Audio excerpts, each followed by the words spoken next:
जहाँ स्तंभ का हमारा बेसिक स्ट्रक्चर वर्क कंप्लीट है, अभी फिनिशिंग वर्क जो चल रहा है, तो ये भी 15-20 दिनों का काम है जो अभी रह गया है। और हमारे बीच में कभी बारिश की वजह से या किसी वजह से डिले रहता है, कुछ एक दिन कम हो जाते हैं, बट वैसे देखा जाए तो आप देखेंगे जब ये काम शुरू हुआ था लगभग अभी इसको 6 महीने ही हुए हैं जिसमें इन्होंने ये पूरा स्ट्रक्चर खड़ा किया है। और हमारा जो अंडरग्राउंड वायरिंग है, इसकी अंडरग्राउंड कंड्यूटिंग है, वो सारी कुछ कर दी है। हमारे यहाँ से एक वायर भी पास होती थी, उसको भी सारे को अंडरग्राउंड किया है। तो वो सारी जो बेसिक चीज़ें थी, जो बेसिक मुश्किल काम था, वो हो चुका है।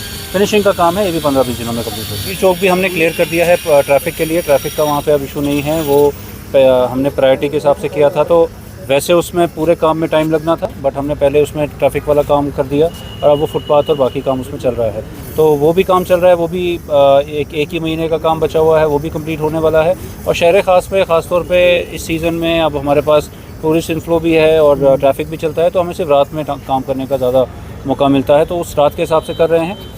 उसमें भी बेसिक ही काम बचा हुआ है, कुछ 800 मीटर है, मैक्सिमम कर दिया है काम। तो वो काम भी हमारा आने वाले 15-20 दिनों में हो जाएगा। हमारे मैक्सिमम काम जो है वो नियर कंप्लीशन है। हाँ, कब तक कंप्लीट हो जाएगा? अभी हम डाउनटाउन के आज एरिया में गए थे जहाँ हमारा कुछ मैग्नेटाइजेशन कंप्लीट हुआ है, और इसी तरीके से बाकी एरिया में भी हमारा काम चल रहा है। कुछ हमारे अभी वर्क्स और अप्रूव होने वाले हैं जो हमने प्रपोजल भेजा है। तो ये काम तो पूरा जब तक सीज़न होता है तब तक मैग्नेटाइजेशन का चलता रहता है। अभी आज भी हमने पूरे जो इलाके है उसका दौरा किया, जहाँ पे भी जो हमारे इमामबाड़ा हैं और वहाँ पे जो भी उसकी गैदरिंग होती है मुहर्रम की, उन सब इलाकों में गए। वहाँ पे जो मैग्नेटाइजेशन का काम था, जो रोड को रिपेयर का काम था, वो हमने 2 महीने पहले ही टेंडर करके उसको एग्जीक्यूट करवाना शुरू करवा दिया था ताकि आज तक हो जाए।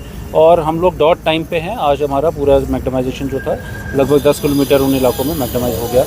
और बाकी वहाँ पे सैनिटेशन, वाटर सप्लाई, टैंकर्स की वहाँ पे कुछ जगहों पे ज़रूरत रहती है, ख़ासतौर पे जिन दिनों मजलिस होती है, तो वो वहाँ पे पूरा उसका इंतज़ाम किया गया है। और साथ ही साथ में जो हमें कुछ एक इशूज़ आए कि ड्रेन्स को कवर करना है, तो वो भी हम इस बार करवा देंगे। तो हमारी तरफ से जो काम थे वो मुकम्मल किए गए हैं, और अब रूटीन मॉनिटरिंग का काम है और टैंकर और वाटर सप्लाई का काम है, वो हम लोग साथ साथ में कर रहे हैं। देखिए, हमारे प्रोजेक्ट्स के बारे में आपको जानकारी मिलती रहती है। हम लोग जो हमारे इंफ्रास्ट्रक्चर प्रोजेक्ट्स हैं, पहले तो हमारा फोकस है कि हम ये स्मार्ट सिटी के प्रोजेक्ट्स को कंप्लीट कर लें।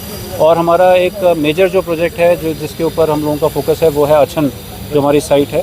वहाँ पे हम बायो रिमीडिएशन का हमने टेंडर कर दिया है, यानी कि जो वेस्ट वहाँ पड़ा हुआ था, लेगेसी वेस्ट, उसको हम लोग अब प्रोसेस करके उसको वहाँ से हटाएंगे, कम करेंगे, उसको साइंटिफिकली प्रोसेस करेंगे। और जो डेली जो प्रोसेस हो रहा है, हमारा जो डेली वेस्ट निकलता है 600 टन्स पर डे निकलता है, उसको हम प्रॉपर्ली प्रोसेसिंग प्लांट उसमें लगाने जा रहे हैं। उसमें श्रीनगर को सिटीज़ 2.0 चैलेंज था गवर्नमेंट ऑफ इंडिया का, जिसमें हमने क्वालिफाई किया है और हमें वो फंडिंग मिलने जा रही है जिसमें वो करने जा रहे हैं। तो हमारा अब एक बहुत बड़ा फोकस है वो इसके ऊपर भी है कि हम लोग शहर को तो साफ़ रख पाते हैं, बट जहाँ पे हमारा शहर का जो वेस्ट है वो जाता है, उसको भी हम वहाँ पे साइंटिफिकली ट्रीट करें। That is a important project, और उसके अलावा भी प्रोजेक्ट्स आते रहेंगे, आपको अपडेट मिलता है। बहुत शुक्रिया सर। तो